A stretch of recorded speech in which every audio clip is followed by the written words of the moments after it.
I am on a mission to collect every playable character from LEGO Star Wars The Complete Saga video game. While only about half of the characters can be made from official LEGO minifigure releases, custom designers have stepped in with unique prints, molds, and sometimes rare non-official colors to fill in the gaps, making it possible to complete the collection in its entirety. Thanks for joining me on this journey. Let's dive into the latest update.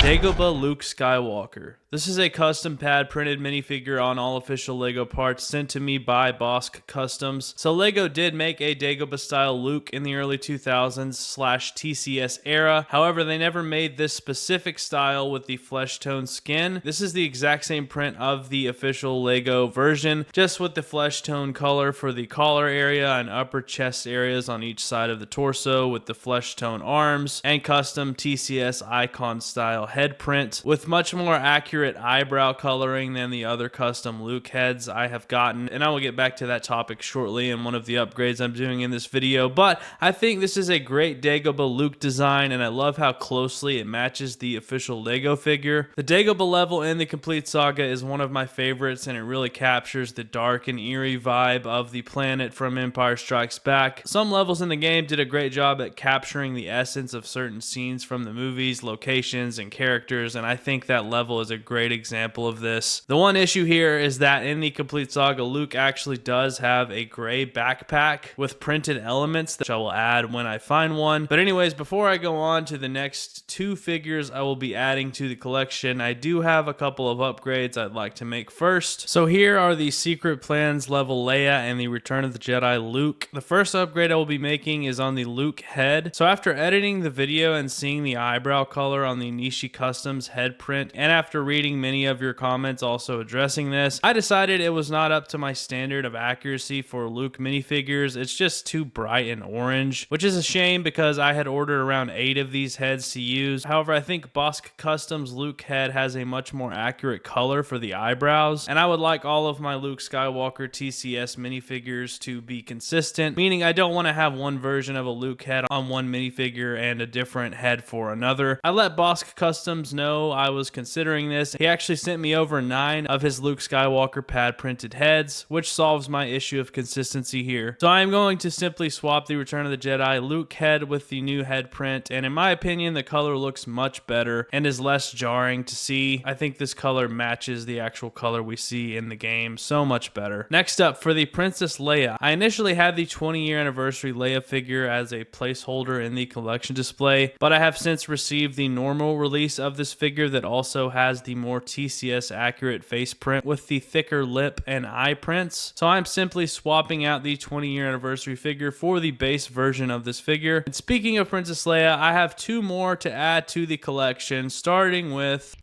Indoor Princess Leia. This figure was sent to me by Bosk Customs, and it is a pad print on all official LEGO parts with a pad sprayed helmet. There are figures that are on the top of my list as far as my personal taste is concerned from the Complete Saga. For example, the 2002 Django, the Force Ghosts I have, Boss Nass, etc. Figures I've talked about in the past. This version of Leia was never really on my radar as much, but I gotta say, now that I have it in hand, it is one of my favorite additions to the collection, and maybe my favorite Leia. I think it's the combination of the green color mixed with the camo design, the helmet, the printed belt on the hip piece, and the purple color for the legs. It all just blends together very nicely and is very pleasing to the eyes in my opinion. The pad print on the torso is incredible, and I am very happy to have this version of Leia added to the collection now. Bosk Customs link is in the description if you'd like to order one of these for yourself. Yeah, this is one that I didn't really anticipate liking as much as I do,